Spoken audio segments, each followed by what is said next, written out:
महायुतीच्या मंत्रिमंडळ विस्तारावरून ठाकरे गटाचे आमदार अंबादास दानवे यांनी जोरदार टीका केली आहे। खाते वाटप होत नसेल तर 3 शिफ्टांप्रमाणे मंत्रिपद वाटप करावं असा घणाघात दानवेंनी केलाय।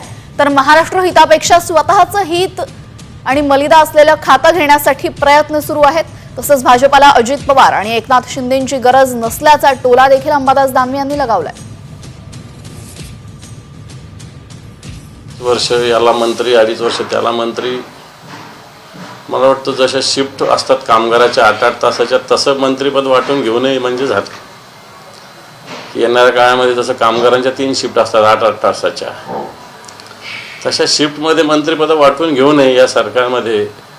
असं जर झालं तर मला असं वाटतं चांगलं होईल। महाराष्ट्राच्या हितासाठी जर खाते वाटपात चर्चा होत असेल तर फार चांगलं आहे, परंतु महाराष्ट्राच्या हितापेक्षा स्वतःचं हित मर्यादा कुठे जास्त मिळतो असं खातं आपल्याला मिळावं अशीच सगळ्यांची भावना दिसते। मला हे दुर्दैवी आहे।